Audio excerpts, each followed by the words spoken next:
सनबर्नचा कार्यक्रम आज महाराष्ट्रात मोठ्या पुरस्कृत म्हणजे जी आपल्या कसल्या सामाजिक संघटना असतात तशी सनबर्न ही मोठी संघटना आहे. अंमली पदार्थ पुरवठादारांच्या मागोवा घेत पुढे चालणारी. आणि आज जो कार्यक्रम जिथे होतोय तिथे पुढचा सांस्कृतिक मंत्री येतो उद्घाटनाला, तेच आपल्याला बघायचं आहे. आता आम्ही घेतलेल्या आंदोलनामध्ये मुंबईमध्ये असो, वसई विरारपासून आंदोलन झालेली आहे, पण पोलीस प्रशासनाची निराशा आम्हाला दिसून आलेली आहे. कुठलीही बंदी त्यावर घातलेली नाही अजूनही.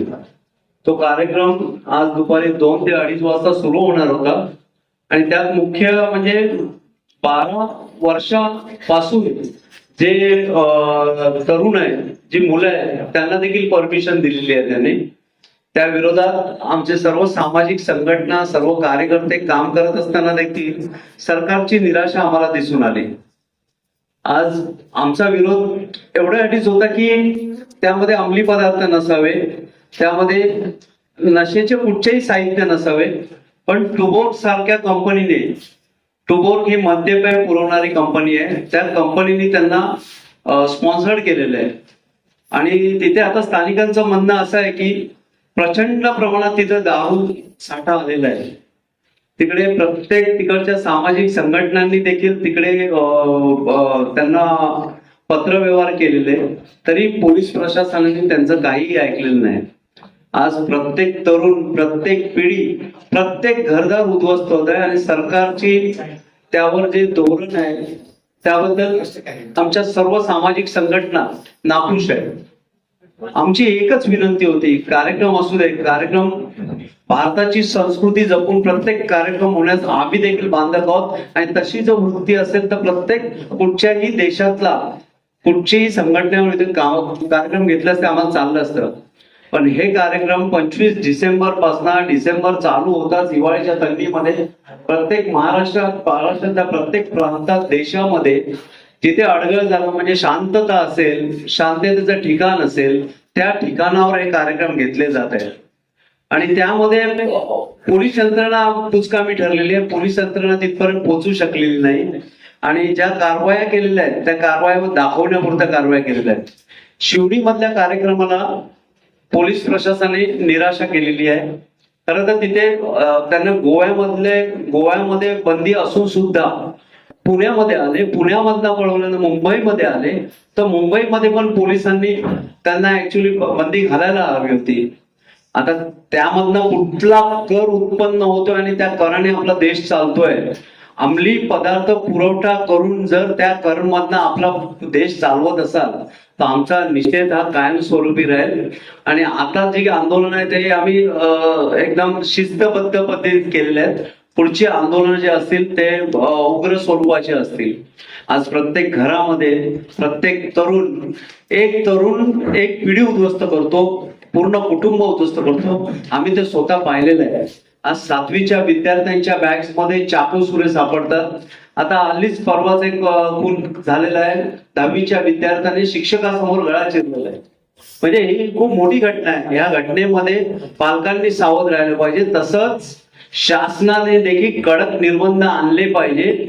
आजूबाजूला शाळा कॉलेजच्या आजूबाजूला जे काही अंमली पदार्थ विक्री किंवा सिगरेट विक्री, ई सिगारेट्स, ह्या सगळ्या विक्रीवर बंदी आणली पाहिजे. गुटख्यावर उशिरा हो पण सरकारने बंदी आणली. मकोका जो गुटखा विक्री करेल त्याला मकोका लागू होईल असं सरकारने. तेच जर अंमली पदार्थांच्या बाबतीत केलं तर खरंच हे जे तरुण पिढी आहे त्यांच्यासाठी आपण काहीतरी करू शकू. आज अंमली पदार्थांच्या बाबतीत जर शिक्षा तुम्ही बघाल तर वजनावर शिक्षा अवेलेबल आहे. म्हणजे जेवढं वजन तेवढी शिक्षा, म्हणजे जास्तीत जास्त मोठ्यात मोठी शिक्षा म्हणजे 4 महिने. त्याच्यावर जर शिक्षा पाहिजे तर तेवढ्या वजनाचा अंमली पदार्थ लागतो. जर तुम्ही शिक्षा त्यामध्ये स्ट्रॉंग कराल तर अंमली पदार्थ विकण्याचं धाडस कोणीही करू शकणार नाही. आणि हे सर्व काम खरं तर शासनाचं आहे, सरकारचं आहे. सर्वत्र सर्व संघटना आम्ही काम करत आहोत, पण आमच्या मागे प्रशासन ठामपणे उभे असलेलं आम्हाला दिसत नाही. त्यासाठी प्रत्येक वेळा पत्रव्यवहार करा, कोर्टात जा, त्यांना नोटीस पाठवा, ती कामं आम्ही करून देखील त्याचा पाठपुरावा कायमस्वरूपी करून देखील आम्हाला निराशा प्राप्त झालेली आहे. सनबर्ग सारख्या आयोजकाने मुंबईमध्ये स्थान मिळवणं ही सर्वात मोठी धोक्याची घंटा आहे. आपली तरुण पिढी आपल्या पालकांना न सांगता त्या ठिकाणी कोणीही पालकांची परमिशन घेऊन तिथे जात नाही, आणि त्यासाठी लागणारा जो पैसा आहे तो चोरीच्या माध्यमानेच उगम केला जातो, आणि त्यामुळे चोरी वाढतात. आणि त्यांना जर ते जमलं नाही तर चेन स्नॅचिंग पासून मर्डर पर्यंत ते प्रकार जे घडलेले आहेत ते फक्त मौज मजेसाठी घडलेले आहेत. ह्या तुम्ही न्यूजपेपर्स किंवा चॅनल्स मध्ये बघितलेलं असेल. सगळ्या घटना ह्या फक्त मौजेसाठी घडत चाललेल्या आहेत आणि सरकार त्यावर निशब्द आहे. आणि आताच तुम्ही बघाल की 7 डिसेंबरला मुलुंडमध्ये 2 संशयित सापडले रात्रीच्या 11 वाजता. महेश सावंत नावाच्या कॉन्स्टेबलने त्यांना संशय आल्यामुळे त्या तरुणांना ताब्यात घेतलं. त्या तरुणांना ताब्यात घेतल्यानंतर त्यांच्याकडे एक बुक सापडलं. बुक ओपन केल्यानंतर बुकचा एक भाग कट होता आणि त्यामध्ये 10 ग्राम एफेड्रॉन होता चिटकवलेला. त्यानंतर त्यांनी तपास केला असता ते पुण्यापर्यंत पोहोचले. तपास काम चालू असतं. पुण्यामध्ये गेल्यानंतर एका पक्षाचा एक कार्यकर्ता मिळाला, तो एफेड्रॉन बनवत होता. त्यानंतर पुण्यापासून ते साताऱ्यात गेले. साताऱ्यामध्ये एका ठिकाणी गोठ्यामध्ये एफेड्रॉन नावाचा म्हणजे त्यांनी कारखानाच उभारलेला. तिथे जेवढे आरोपी भेटले ते बांगलादेश आणि असमचे आहेत, आणि त्यांना सहाय्य कराने 2 मराठी महाराष्ट्रातले तरुण होते. एकाने ते एफेड्रॉन करण्यात मदत केली आणि दुसरा त्यांना जेवण पुरवत होता. पण मुंबई आयुक्तांनी त्यावर ताबडतोब प्रेस नोट काढली की ह्या दोन्ही युवकांचा जो त्यांना जेवण पुरवत होता, आरोपींना जर 1 महिना जेवण पुरवतोय कोणी माणूस, ते पण एका शेतामध्ये, वावरामध्ये, गोठ्यामध्ये, तो मोठ्या प्रमाणात आरोपी आहे. ते जेवण येत होतं आपल्या DCM साहेबांच्या भावाच्या रिसॉर्टमधून. सीपीनी जी नोट दिली आहे त्या सीपीनी नोट दिल्यामध्ये सीपीच्या नोटमध्ये असं सांगितलं गेलंय जो जेवण देणार आहे त्याचा ह्या गुन्हेगाराशी काही संबंध नाही. सीपींनी पण घाई केलेली आहे. म्हणजे प्रशासनाचा आणि सरकारचा ह्या सर्व गोष्टीवर एवढा दबाव येतोय. आम्ही अंमली पदार्थ विरोधात एवढ्या कारवाया थांबवण्यासाठी वन फिरतोय, आंदोलनं करतोय, तर सरकारने पण आम्हाला त्यावर पाठिंबा द्यायला हवा. पिढ्यानं पिढ्या उद्ध्वस्त होत आहेत, घरदार उद्ध्वस्त होत आहेत, पालक रडतायत. अक्षरशः रात्री 2-3 वाजता पालक आमच्याकडे येतात. पालक आम्हाला सांगतात की आमचं पाल्य आम्हाला ऐकत नाही, चाकू सुरे आमच्यावर उगारत आहे.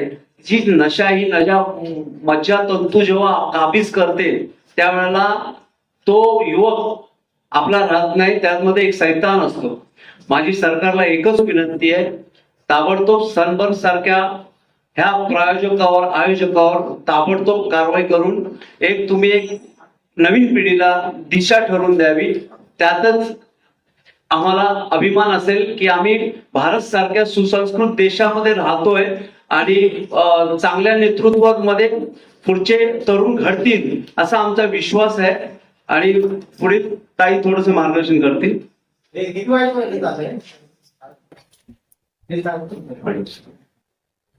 सनबर्ग रात्री 12ची परमिशन आहे, म्हणजे रात्री 2, 3, 4 प्रेसला अलाउड नाही. त्यांना पास आहे, त्यांना पास. आताचे जे पास उरले माझ्या माहितीप्रमाणे 11:30 12 कोणता पास पास गेले.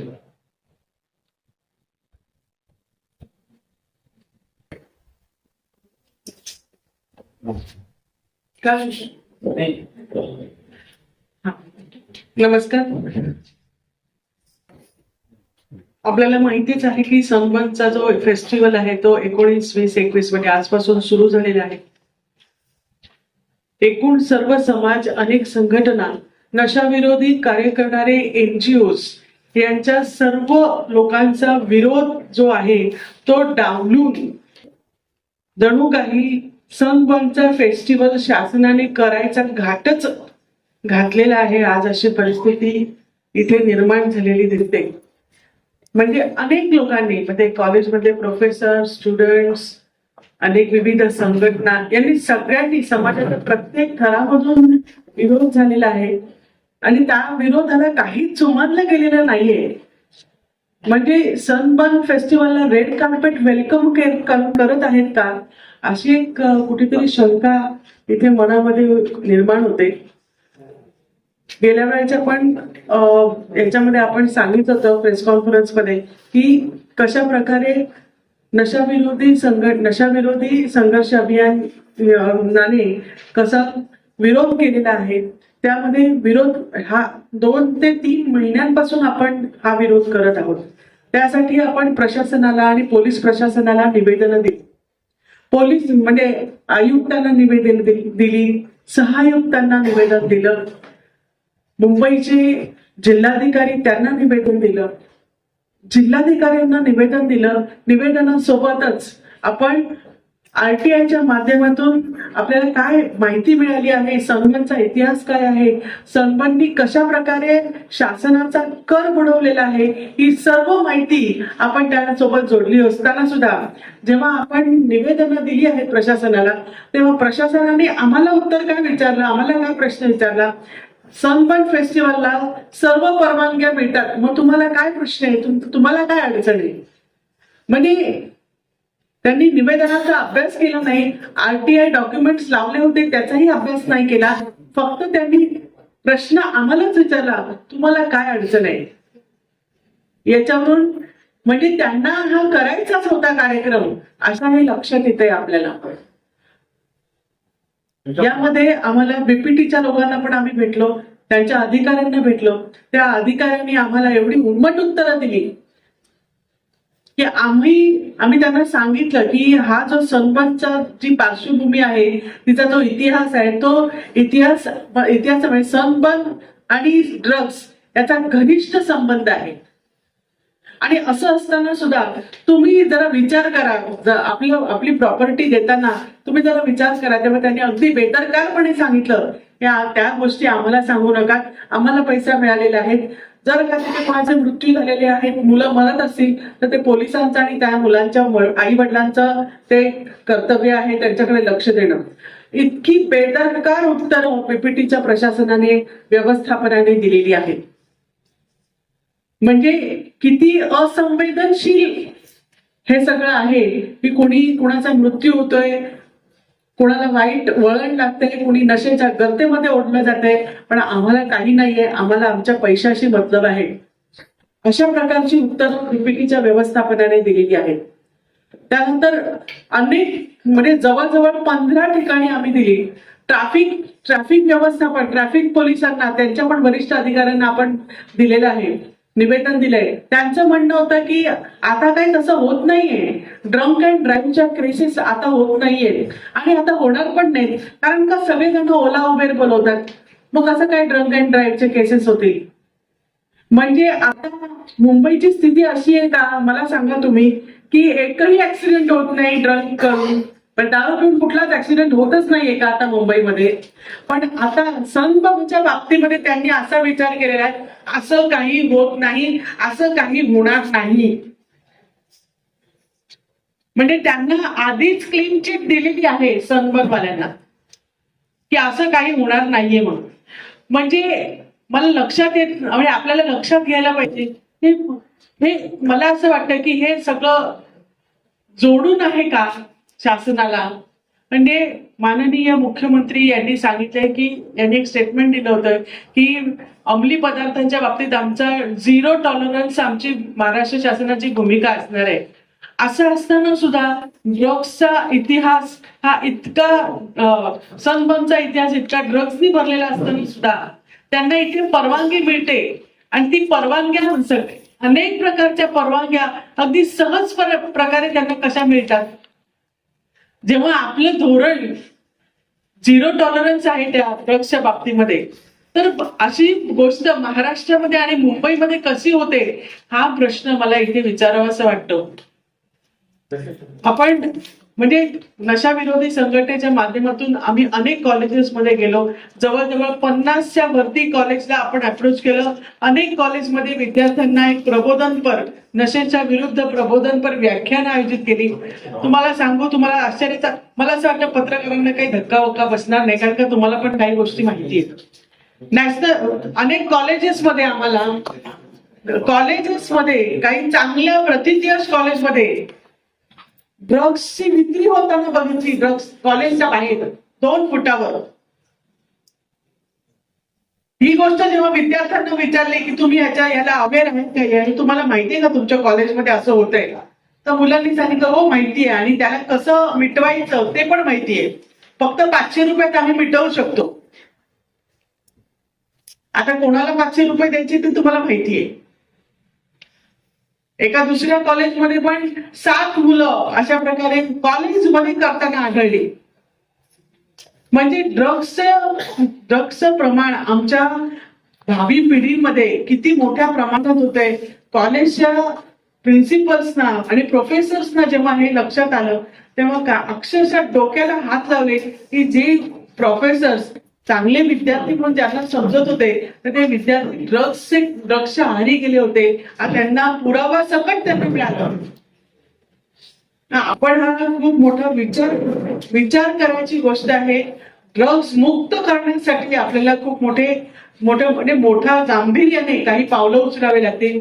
आणि सनबर्न सारखे जे कार्यक्रम आहेत त्या कार्यक्रमांमध्ये इतक्या मोठ्या प्रमाणामध्ये त्याचा इतिहास ड्रग्सने इतका भरलेला असताना सुद्धा, म्हणजे पुण्यामध्ये जेव्हा हा कार्यक्रम झाला तेव्हा शिवाजीराव आढळराव जे आमदार आहेत त्यांनी अक्षरशः शासनाला पत्र लिहून सांगितलं की हा सनबर्न जो फेस्टिवल आहे हा काय ईडीएम म्हणजे electronic dance and music show नाहीये, हे ड्रग्स टुरिझम आहे. या शब्दात त्यांनी या कार्यक्रमाचं वर्णन केलेलं आहे. असं असताना सुद्धा मुंबईमध्ये आणि एवढ्या सेन्सिटिव्ह जागेवर हा कार्यक्रम कसा होऊ शकतो, आपण सगळ्यांनी विचार करण्यासारखी गोष्ट आहे. आज जेव्हा सनबर्नचा पुण्यामध्ये जेव्हा कार्यक्रम झालेला आहे, हा जो फेस्टिवल झालेला आहे, तर जवळजवळ 2,30,00,000 रुपयाचा त्यांनी महसूल जो बुडवलेला आहे. असं असताना सुद्धा त्यांनी आपल्याला दिलेली आहे. आणि कोर्टाने त्यांना आता आपल्याकडे नोटीस पाठवली होती मुंबईत, जेव्हा आता हा सनबर्न होता तेव्हा कोर्टाने नोटीस पाठवली आणि त्यांना दंड आकारलेला आहे. सनबर्नच्या आयोजकांना 1,25,00,000 रुपये. म्हणजे एका बाजूला तुम्ही त्यांना बोलवता, दुसऱ्या बाजूला त्यांना दंड आकारता, तिसऱ्या बाजूला त्यांना सगळ्या प्रकारच्या कार्यक्रम करण्यासाठी सगळ्या प्रकारच्या सुविधा परवानगी त्यांना देता. म्हणजे नेमकं काय आहे, काय धोरण काय आहे शासनाचं. आणि आज नशा विरोधी संघर्ष अभियानाने जी आंदोलनं केली, जो समाजाचा जो विचार आहे, समाजाचा जो विरोध आहे, तो शासनापर्यंत पोहोचवायला इतका प्रयत्न केला तरी पण शासनाच्या तोंडावरची माशी सुद्धा उडालेली नाही. हे का आहे, असं का होतंय. हा सनबर्नचा 3 दिवसाचा फेस्टिवल का मुंबईमध्ये होतोय, हा एक मोठा प्रश्न आहे. आणि आम्ही सर्व पत्रकार बंधूंना की हा कार्यक्रम त्याची पार्श्वभूमी गोव्यातली म्हणा किंवा पुण्यातली म्हणा, 2024 मध्ये जो सनबर्नचा कार्यक्रम झाला होता त्याच्यामध्ये करण कश्यप नावाचा दिल्लीचा मुलगा जो IIT कानपूरचा विद्यार्थी होता. आता IITचा विद्यार्थी त्या कार्यक्रमात जातो, तिथे ओव्हर ड्रग्सने त्याचा मृत्यू होतो. टाइम्स न्यूज आहे ही की त्याच्या शरीरामध्ये 5 प्रकारचे ड्रग्सचे ट्रेसेस सापडलेले आहेत. ही काय छोटी मोठी गोष्ट आहे का, ही किती गंभीर गोष्ट आहे. आज इतक्या रिमोट म्हणजे इतक्या निर्जन स्थळी शिवडी अशा भाग आहे की तिथे कुठेतरी खूप जास्त लोक नाहीयेत, रहिवासी लोक नाहीयेत. आणि अशा वेळेला इतक्या मोठ्या प्रमाणामध्ये तिथे लोक जमणार आहेत, तिथे काही घातपात झाला तर ह्याचं उत्तरदायित्व कोणावर आहे. सनबर्न कार्यक्रमाला होऊ देण्यासाठी म्हणजे त्याचा जो विरोध नशा विरोधी संघटना करते त्याच्यामध्ये कोण विरोध निर्माण करते आणि कोण यांना एवढं मोठ्या प्रमाणात मदत करून हा सनबर्नचा जो फेस्टिवल आहे तो होऊ देत आहे, कोण हे झारीतले शुक्राचार्य आहे हे शोधून काढायची आपल्याला आज वेळ आलेली आहे. इतकी आंदोलनं केली, अक्षरशः लहान स्टुडंट्स जे वयाने केवळ 20 वर्षाचे आहेत, 18 वर्षाचे आहेत, ते रस्त्यावर आले, परंतु त्याचीही दखल यांनी घेतली नाही. आज आम्ही तो कार्यक्रम सुरू झालेला आहे, आज आम्ही त्यांना पोलिसांना म्हटलं की आम्ही फक्त मूक निदर्शनं करतो, काही जण येऊन शांततापूर्वक मूक निदर्शन करतो, परंतु तरी सुद्धा त्यांनी आम्हाला मूक निदर्शन करून द्यायला सुद्धा आम्हाला बंदी घातली. मला असं वाटतं एका लोकशाही जिथे असलेल्या राज्यामध्ये नागरिकांच्या मूलभूत हक्कांवर ही खूप मोठी मूलभूत हक्कांची पायमल्ली झालेली आहे. आम्ही आमच्या राज्यामध्ये आमच्या राज्यातल्या रहिवाशांसाठी लोकांसाठी चांगलं काहीतरी करतो आहोत. त्याची जागृती निर्माण करण्यासाठी आम्ही शांतपणे एका जागी उभं राहून आम्ही फक्त हातात फलक धरणार होतो, तर त्याची सुद्धा आमच्या राज्यामध्ये आम्हाला बंदी आहे. असं का आहे? नशाविरोधी संघर्ष अभियान म्हणजे त्यांनी आज आम्हाला बंदी घातली. आजपासून हा सनबर्नचा इव्हेंट सुरू झालेला आहे. असं वाटत असेल की चला त्या लोकांनी काही केलं पण आपलं काही कमी झालेलं नाहीये, आजचा इव्हेंट तर होणारच आहे. पण असं असलं तरी नशाविरोधी संघर्ष अभियानाच्या माध्यमातून हा विरोध कायम होणारच आहे, सुरूच राहणार आहे. कार्यक्रमाचे आयोजक कोण आहे? कधी त्यांना कोणाचा पाठिंबा होता? ते 3 भाऊ आहेत, शैलेंद्र सिंग म्हणून नावाचे, असे सिंग नावाचे 3 बंधू आहेत. परसेप्ट नावाची जी कंपनी आहे त्यांच्या माध्यमातून हा जो ह्याचं आयोजन होत आहे. पोलीस आयुक्त देवेंद्र बारकुंची झालेले आपण भेटलेलो आहोत. त्यांना सुद्धा निवेदन हातात दिलेलं आहे. त्यांचा जो जनता दरबार असतो दर मंगळवारी सीपी ऑफिसला, तिकडे जाऊन भेटलेलो आहोत. त्यांना हातात दिलेले आहे, त्यांना सांगितलेलं आहे. पण त्यांची सुद्धा जी भूमिका होती तर ती याच प्रकारची होती की नाही, सनबर्न में तो कुछ नहीं है, कुछ प्रॉब्लेम नहीं है. त्यांना देण्यात आलेल्या आदेशाचे काय आपल्याकडे काय कॉपी वगैरे आहेत का? हो आहेत, आम्ही रिसिव्ड कॉपी घेतोच. नाही, सनबर्नला शासनाची किंवा लिकर डिपार्टमेंटची किंवा बीपीटीची दिलेली परवानगीची कॉपी वगैरे आपल्या आहे का? त्या ठिकाणी काय होणार आहे त्याच्यात नमूद केलेलं आहे. त्या बीपीटीची जी माहिती आहे ती आम्ही आरटीआयच्या माध्यमातून काढली आहे, त्याची पण आहे आपल्याकडे कॉपी. त्यांनी काय नमूद केलेलं आहे? त्याच्यासाठी दिलाय काय नमूद प्रोग्राम दिलेला आहे? त्याच्यासाठी त्यांनी फक्त की ह्यांच्या इथे भाडे पट्टीच्या तत्वावर त्यांनी ती जागा घेतलेली आहे, ती त्यांनी तिकडे ते काही करतील. म्हणजे कार्यक्रमाचं त्यांनी स्वरूप लिहिलेलं आहे की ईडीएम अर्थात electronic dance and music show तिकडे होणार आहे. पण बीपीटीने सुद्धा काय केलेलं आहे, उद्या जर का ह्याच्या ठिकाणी काही घातपात झाला, ड्रग्सच्या अतिसेवनाने काही झालं, काही महिलांविषयी काही झालं, तर त्याची संपूर्ण जबाबदारी ही त्या आयोजकांची असणार आहे, आमची नाही, असं ऍफिडेव्हिट त्यांच्याकडून लिहून घेतलेलं आहे. म्हणजे सगळं घ्यायचं, हात वरती करायचे, तुम्ही करायला सगळं मोकळे. आयोगांची नावं सांगा. नमस्कार, काय आयोगांची नावं आयोजकांची नावं मी तुम्हाला देते. कार्यक्रम विभागात तुम्ही काय होणार नशाविरोधी संघर्ष अभियानाचं कार्य आमचं ठाणे, मुंबई, रायगड आणि संपूर्ण महाराष्ट्रात चाललेलं आहे आणि सुरूच आहे. ते आता अजून पण सुरूच आहे. अजून सुद्धा अनेक कॉलेजेसनी आम्हाला बोलवलेलं आहे. हरिंद्र सिंग आयोजकांपैकी नाव आहे हरिंद्र सिंग. हा बोला. कार्यक्रम सनबर्न फेस्टिवलचे आयोजक आहेत, त्यांचं नाव आहे हरिंद्र सिंग. चेअरमॅन MD आहे ते. परसेप्ट लाईफ करण सिंग म्हणून आहे ते CEO आहेत. क्रिएटर करण सिंग म्हणून अजून आहे ते क्रिएटर आहेत. 3 नावं मिळाली ना. 3 नाव आहे. ओके. संवेदनशील उत्तर नहीं मिला जी, तो आप किसी मंत्री के पास नहीं गए ये पीड़ा लेके, किसी मंत्री की सरकार से आपने ये मांग नहीं रखी कि ना होना चाहिए? हमने तो जिम्मेदारी सरकार की है ना? जी, माननीय मुख्यमंत्री जी को हमने ये जो हमारा निवेदन था वो हमने दे दिया था. मैडम सिर्फ निवेदन देके क्या होगा? नहीं, निवेदन में दिया था. अगर हम प्रोटेस्ट सनबर्न के खिलाफ कर रहे हैं तो हम प्रोटेस्ट मुख्यमंत्री के खिलाफ भी करना चाहिए. मुख्यमंत्री एक्शन नहीं ले रहे हैं. सरकार के खिलाफ हमारी क्या मांग है? सरकार के खिलाफ भी प्रोटेस्ट होना चाहिए। ते सरकार के खिलाफ सरकार अल्टीमेटली प्रशासन सरकार के लिए काम करती है। मतलब प्रशासन ने अगर अप्रूवल दिया है सनबर्न को, मतलब सरकार ने अप्रूवल दिया है। तो सरकार के अगेंस्ट भी हमारा कुछ मांग होना चाहिए, कुछ प्रोटेस्ट होना चाहिए। ये प्रोटेस्ट सरकार के खिलाफ होना चाहिए। पहले हमने उनको निवेदन दिया और उनको कुछ कार्य करने की वो समय भी तो होना चाहिए उनके हाथ में। और जब हमने उनको ऐसे कहा कि हम उसके बारे में यदि आप कुछ नहीं करेंगे तो हम प्रोटेस्ट करेंगे, तो बोले कि जरूर कीजिए, लेकिन जो करना है वो तो सिर्फ आजाद मैदान में करेंगे। जो भी करना है वो आजाद मैदान में। तो आजाद मैदान में कौन हमें देखेगा, कौन हमें नोटिस करेगा कि हमने ऐसा प्रोटेस्ट किया है। इतना प्रोटेस्ट इतनी जगह से 6 जगह पर हमने आंदोलन किया है। विरार किया है, वसई किया है, नेरुल किया है, वाशी किया है, दादर में किया है, कल शिवड़ी में किया था। किसने नोटिस किया? कुछ भी नहीं, क्योंकि किसी को कुछ पड़ी नहीं है। उनको पता है कि नार्कोटिक्स से धोखले का नार्कोटिक्स डिपार्टमेंट वाले को हम 2 बार मिले।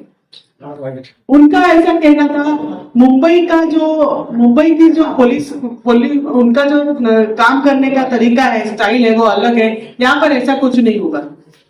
सिंपल यही उन्होंने इतना इनसेंसिटिव होकर उन्होंने हमें जवाब दिया है।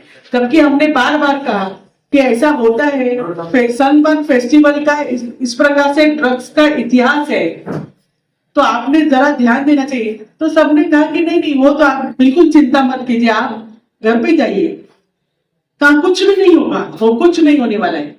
मॅडम, ज्याप्रमाणे आपण सनबर्न हा जो कार्यक्रम आहे त्यावर जास्त आपण लक्ष केंद्रित करत आहात, तर जेव्हा हा कार्यक्रम तिथे पार पडतो त्या ठिकाणी तिथे आपल्या मुख्यमंत्री माध्यमातून जाऊन तिथे पाहणी केली जाते, कशा प्रकारे तिथले मुलं मुली जे आहेत ते नशारी होत आहेत आणि ते ड्रग्स सेवन करत आहेत, काही व्हिडिओ किंवा काही फोटो वगैरे आपल्याकडे? मॅडम, पोलिसांनीच रेड केली होती। तिथेच त्यांना सौरभ अग्रवाल नावाचा ड्रग पेडलर मुद्देमाला सकट सापडला होता।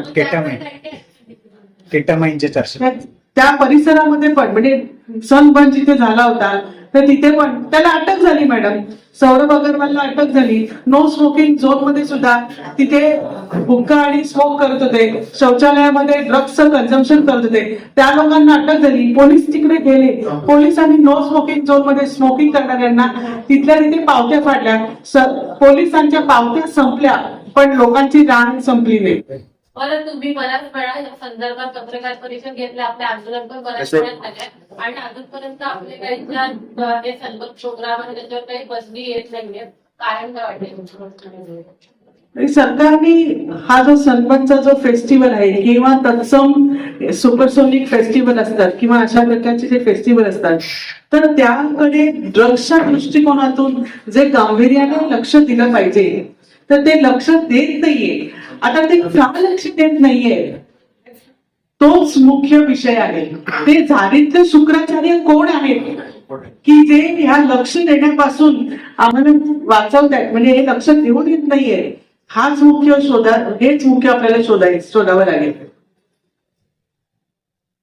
मैडम, बीएमसी इलेक्शन आ रहे हैं, क्या आपकी जो नाराजगी है सरकार ने कोई एक्शन नहीं लिया, इसकी क्या इसका प्रभाव या नाराजगी बीएमसी के पोलिंग में देखने मिलेगी? मैडम जी बिल्कुल देखने को मिलेगी, जरूर। क्या आपकी स्ट्रैटेजी रहेगी उसके लिए? वो आप आने वाले काल में देखेंगे। आपको नहीं लगता है कि इसमें आपको कोई बड़ी प्रोटेस्ट करने की जरूरत है? बिल्कुल, और भी बड़ा प्रोटेस्ट होना चाहिए, मतलब बहुत बड़ा प्रोटेस्ट होना चाहिए। सरकार को तो पैसा चाहिए जी। अगर ऐसा होता तो आत्महत्या नहीं होता, दारू नहीं होता, जो भी लेकिन हमारे बच्चों को दांव पे लगा के नहीं होना चाहिए।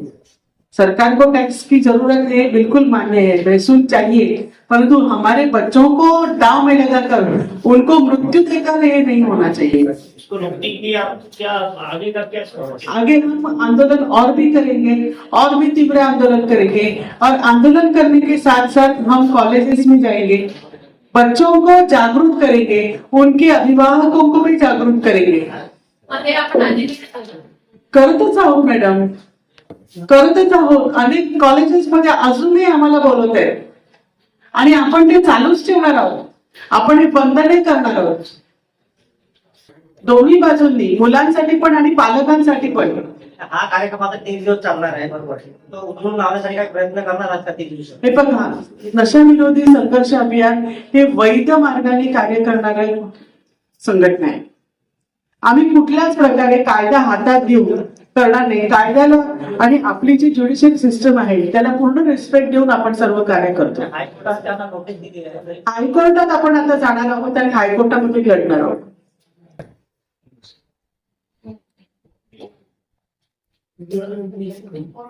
त्या कार्यक्रमामध्ये मुलांना मोकळा तो भेटायला नमस्कार.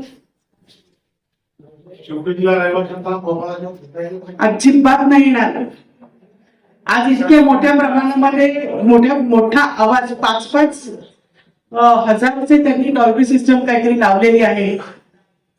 एक म्हणजे अँपियर एवढा मोठ्या 5-5 हजाराचा लावलेला आहे. विचार करा किती मोठा आवाजाचं ध्वनी प्रदूषण होणार आहे. लेझर लाईट्स लावतात. लेझर लाईट्समुळे दृष्टीदोष निर्माण होतो. पक्षी मायग्रेट करतात, ते रात्री सुद्धा मायग्रेट करतात. त्या पक्ष्यांना सुद्धा किती मोठी हानी पोहोचणार. त्यामुळे पर्यावरणाची हानी, मनुष्यांची हानी.